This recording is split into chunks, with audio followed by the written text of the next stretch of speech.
So Jon Jones has completely lost his aura. Over the past week, he's openly ducked Tom Aspinall, who's the interim champ, and has even doubled down on his claim, saying he'd rather vacate the heavyweight belt and fight Alex Pereira instead.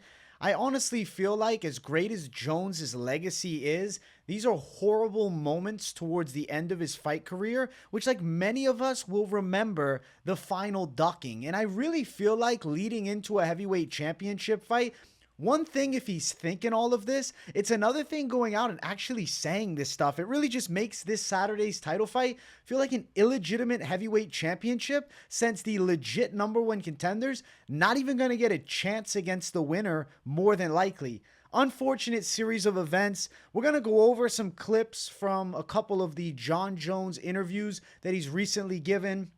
A lot of loss of aura incoming.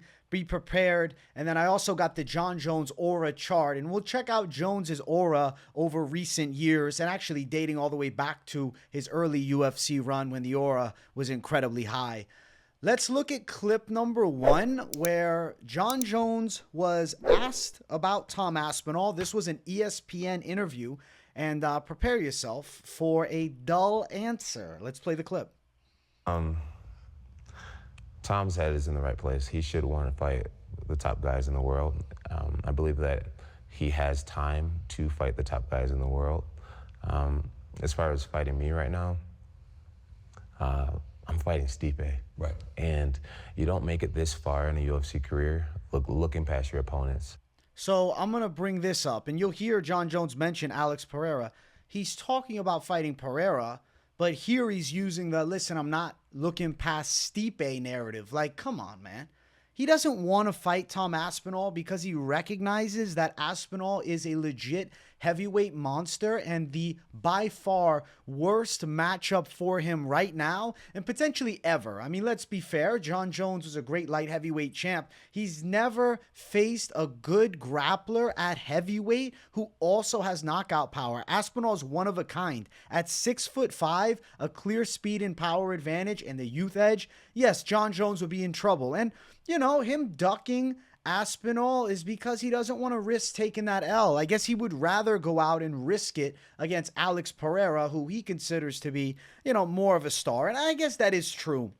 To be fair to Alex Pereira, he's got the bigger name right now, but Tom Aspinall is the interim champ. And we can throw the BS narrative out that the interim belt means nothing. But if the UFC is giving you an interim belt, normally they follow that up with a title fight. Let's listen to some more. Next clip. People are here today and gone tomorrow. And maybe eventually, if he can earn some things in the UFC, because I think right now the only champion he's ever fought against or beat was Andrei Arlovski, who was way past his prime. Yeah. He won an interim championship against Sergey, and Sergey just got murdered his last fight. So yes, Sergey lost his last fight, but don't forget, Tom Aspinall destroyed Volkov, who then beat Sergey Pavlovich. So it's an Aspinall victim going out and beating Pavlovich. If anything, I feel like it makes Tom Aspinall look better. Volkov is one of the top heavyweights right now. He's fighting Cyril Gane. And if he beats Cyril Gane, he's in the conversation to potentially run it back in a rematch that nobody really wants to see against Tom Aspinall.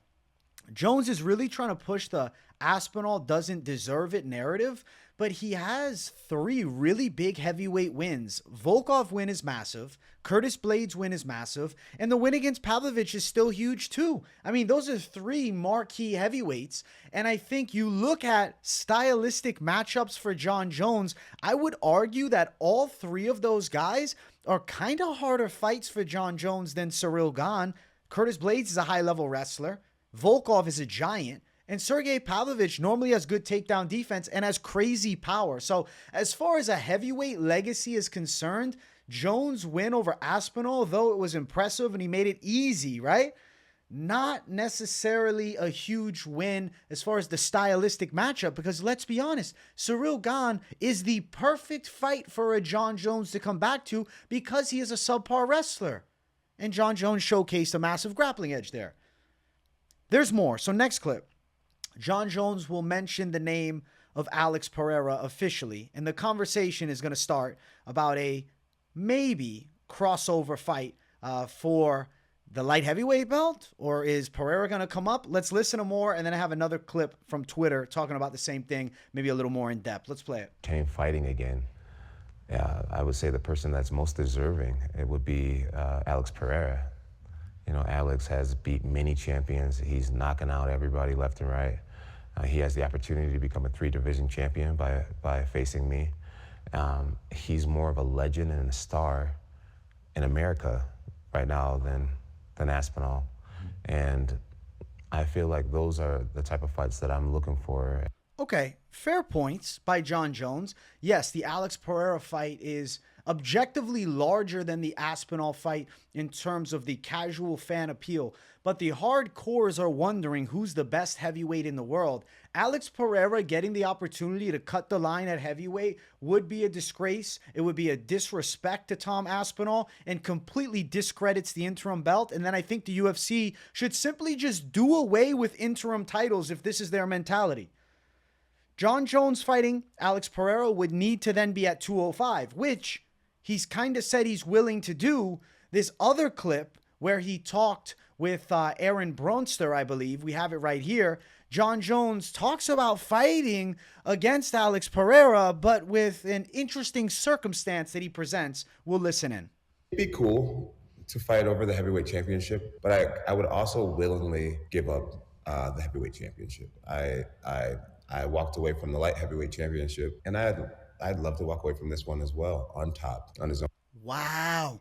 He don't want to fight Aspinall at all. He say, I'll vacate the title. Now, I know in the ESPN interview, he mentioned fighting against Alex Pereira at heavyweight, but willingly will give it up if the UFC is like, no, Jon, take on Tom Aspinall. He's the interim champ. He deserves it. He'll give it up and he'll fight Alex Pereira. But what's interesting is then he proposes bringing in some type of belt that we've seen before. Many of you consider it a gimmick title, the BMF belt, which I thought there was only one BMF title, but maybe for Jon Jones, they'll create a new one. Let's listen.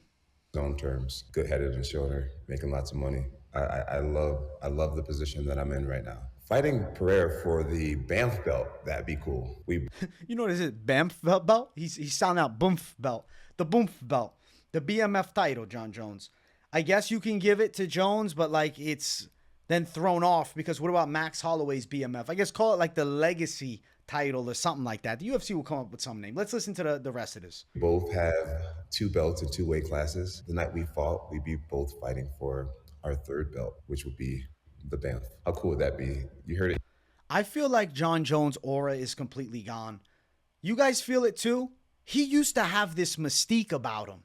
Jon Jones used to be willing to take on anybody. He truly believed he was the baddest man on the planet. I don't get the vibe that he believes he's the baddest man on the planet.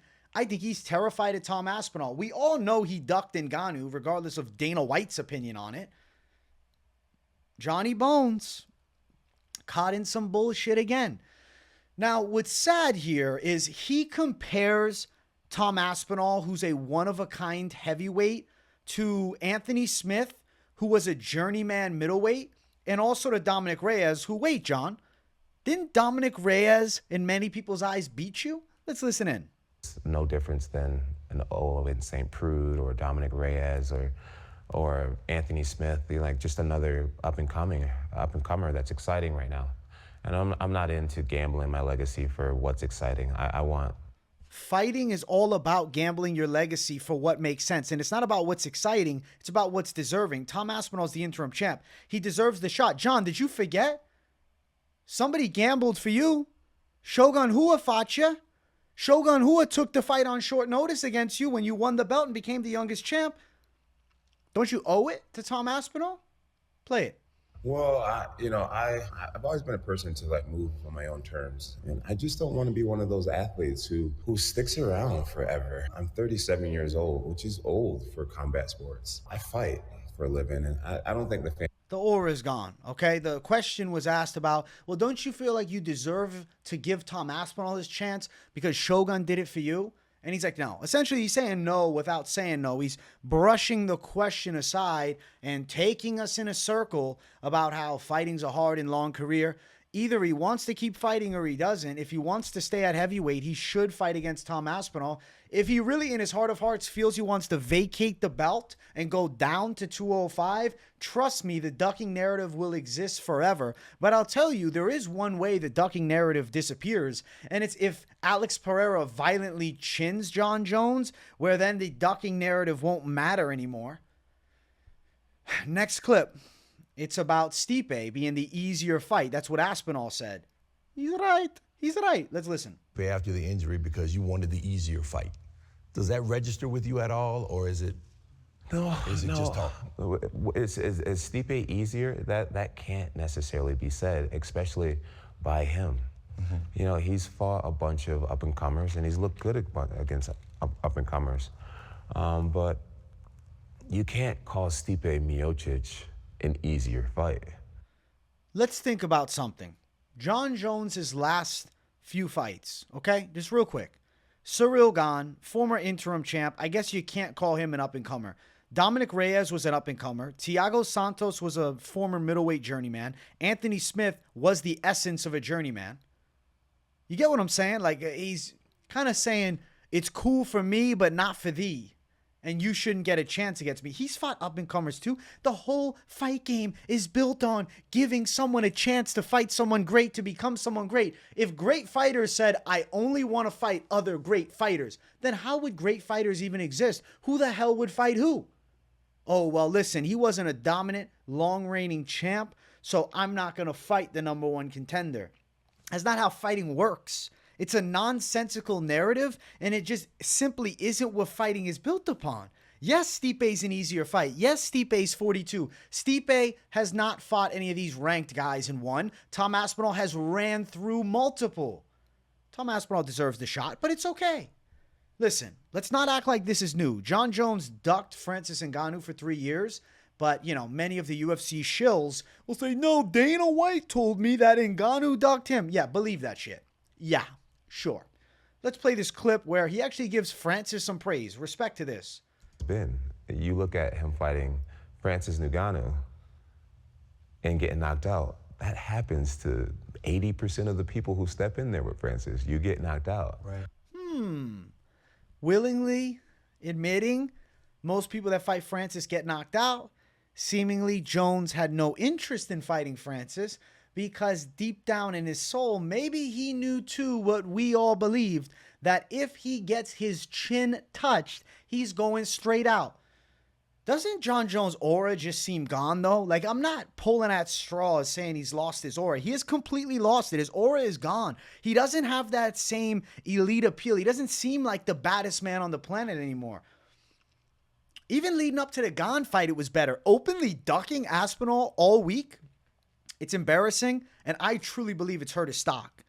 Now, he also disrespected Tom Aspinall, which we're not going to stand for this disrespect at all. He's sitting here disrespecting Tom Aspinall, calling Aspinall arrogant. Listen, if I was Tom Aspinall, I would be talking way more shit. Aspinall has sat down and been nothing but respectful. He needs to be a lot louder. He needs to, channel a little inner Conor McGregor or something like that to get this fight, because John's not going to take it unless you make it personal, Aspinall. So it's time to dig deep. It's time to go low, Tom. Let's listen in. Young man who hasn't proven much. I just look at Tom as a very arrogant young man.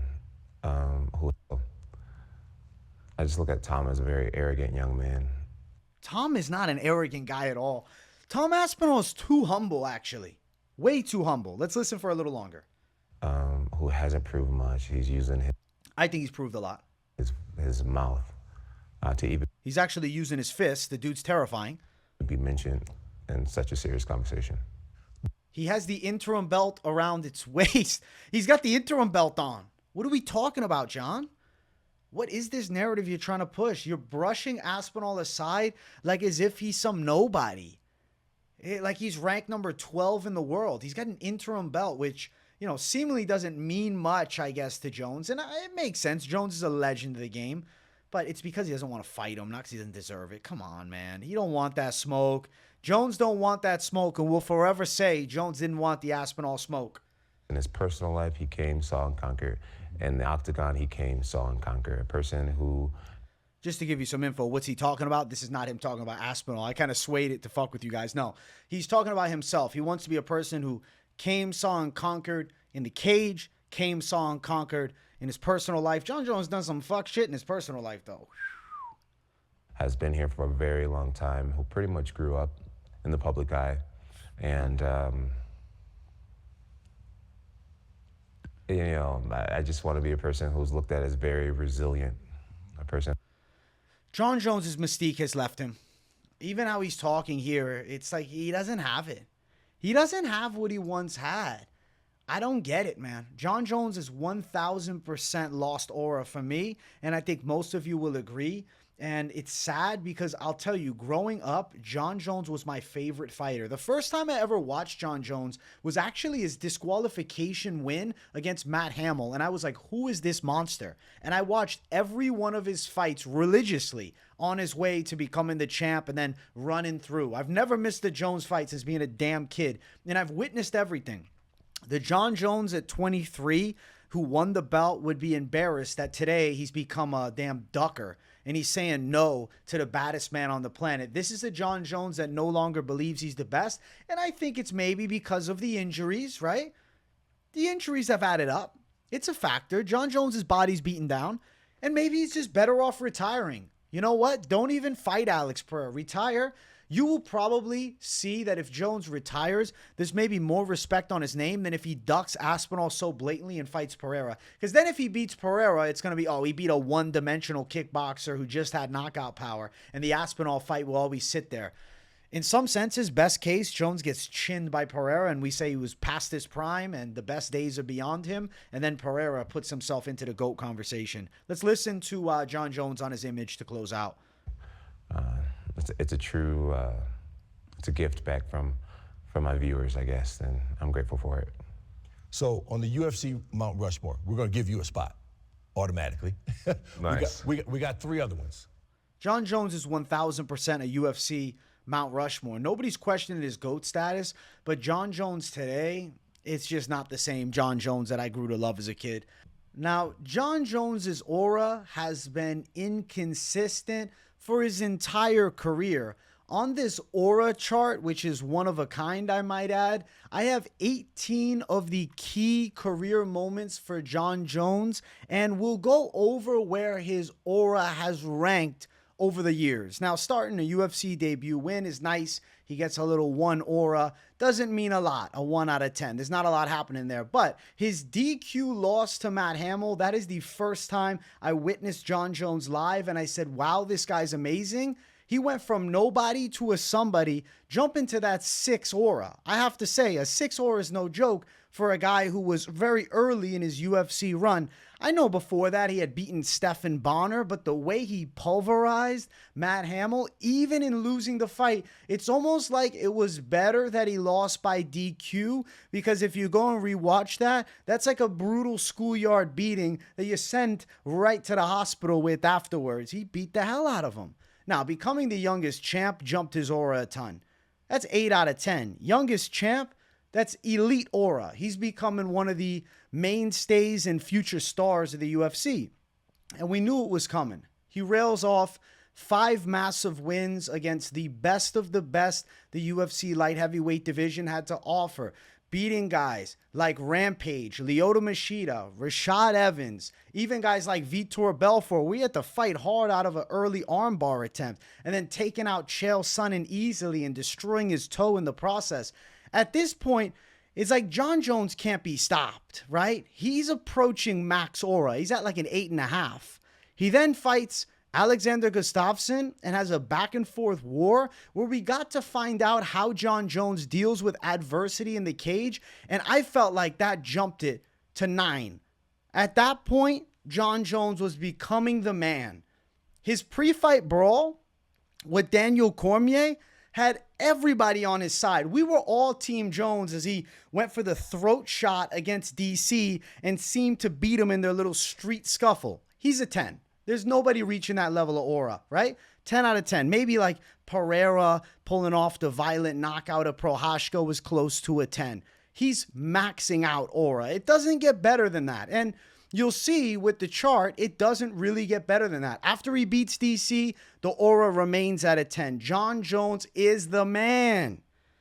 But then things start falling apart. He hits and runs a pregnant lady. This brings his aura close to 6 out of 10. It drops a lot because now we're like, yeah, as great as you are in the cage, you're a real piece of crap, Mr. Jones. Could he earn his stripes back? Sure, right? He could come out with a real empathetic apology and win fans over again. Well, instead, he tests positive for steroids after that. The aura just keeps going down. He's flatlining at a 6, and Jon Jones's wins are now being questioned by all of us. Still, super impressive career, and that's why he remains at that 6 aura number, but definitely not a fantastic look for a positive steroid test. Fight before that, a hit and run of a pregnant woman. Things are going bad for Jon Jones. And then the boring fight against Ovince St. Preux, where Jon Jones looked incredibly flat. That was a snooze fest and a half. That fight was horrible, and I think that was one of the worst Jones performances ever. But he follows that up with a rematch against Daniel Cormier, where he violently chinned him. And honestly, it made up for the steroid test, which caused him actually to pull out of that fight against Daniel Cormier when they were booked the first time out for that damn rematch. And then Jon Jones, goes on suspension, and Cormier is fighting against Anderson Silva on short notice to try and save UFC 200. Well, you know what? Head kick knockout of Daniel Cormier, you're at 8. You're back at the top. Jon Jones is somebody again. And then, steroids. Drops it right back down, like you're teetering at a 6, just barely. And I might be being generous putting him at a 6 because of the picograms is why it's a 6 and not a 4, okay? No contest. Fight doesn't count. But his career comeback, he destroys Alexander Gustafsson, he beats Anthony Smith, and he wins a competitive decision against a Thiago Santos who looked incredible at the time. Honestly, I felt like he earned some respect back and he had us on his side again. He was sitting at an 8 after that massive comeback, and I think a lot of people will agree. But then, fighting Dominic Reyes and winning by kind of a robbery decision, at the least it's controversial, boom, nosediving back down to a 6. And then he decides to take years off from fighting as he ducks Francis Ngannou because he has to build some mass and become a real heavyweight over 3 years. And then the narrative flips that Ngannou ducked him. Bullshit. Bullshit. The aura's falling apart. I mean, he's holding on with what? A 5 out of 10 here after he ducked Ngannou. And a lot of people, including me, were starting to lose that feel for Jon Jones being the man still. And it was like, he's really going to have to work hard to come back. Well, the fighting career was saved because he got a heavyweight championship win over Ciryl Gane with ease. Okay, he beat him so easily that it made us question Ngannou because Ngannou struggled with Ciryl Gane. And Jones taps him in the first round with the guillotine against the cage. The aura's back. I mean, Jon Jones is the man again, it seems. It's a 9 aura. I'm feeling good about it. Then he's injured heading into his fight with Stipe, which was supposed to be for last November. And the aura is starting to drop again, but it's still holding strong above a 7. He's still Jon Jones. But time has passed. He's been out of the cage a while. Too long for a champ. And it's fine if a champ has to take a layoff. An interim title's created. And then we get a deserving top contender fight. Well, the UFC is like, no, we're rebooking the Stipe fight. Okay, it's a legacy fight, but I'm sure Tom Aspinall, the interim champ and the most deserving contender on the planet, is going to be next, right? Wrong. No. Jon Jones openly ducks Tom Aspinall in the weeks leading up to this UFC 309 main event. His aura's falling apart. What am I putting him at? A 3? A 3 aura right now. It seems like Jon Jones is terrified of the true number 1 contender at heavyweight. And not only is the fight this Saturday for the heavyweight belt, but he has openly said he will vacate the heavyweight title to, instead of fighting the most deserving heavyweight contender, he'll fight Pereira. He'll go back down to light heavyweight and do it. You know what, John? Maybe you fighting Pereira is for the best, because Alex Pereira violently knocking out Jon Jones will be the right way to end a career that has had some moments where we question the Jones character, from the hit and run of the pregnant lady. There's things I didn't even mention, right? The alleged assault of his wife, which he is alleged. We can't fully say he's guilty of it, but a lot of things going against Jon Jones, a lot of positive drug tests, a lot of things I don't like seeing. Jon Jones's character is, one that is incredibly flawed. And earlier this week, he calls Aspinall arrogant, which I absolutely hated, because Aspinall is way too humble. He should be talking way more shit to Jon Jones. The aura's falling apart. I'm giving it a 3, okay? One of a kind Jon Jones aura chart. 2024 Jones as he heads into the illegitimate heavyweight championship fight with Stipe. As much as I'm still excited to watch the fight, his aura is completely falling apart. And due to the fact that we know Aspinall is not fighting Jones nor Stipe because they're both going to duck him, just makes this heavyweight fight lose a lot of value to me. It's a cool legacy fight, but I think as far as baddest men on the planet, they don't duck the #1 contender. They don't go out and blatantly admit to refusing the fight because he's unproven and untested and hasn't beat the right contenders. But he beat Sergey Pavlovich. He beat Alexander Volkov, who beat Pavlovich. Oh, and he knocked out Curtis Blades violently. How can you deny him? Well, Jon Jones can, because he's got the name value. He's going to light heavyweight. He's vacating the belt.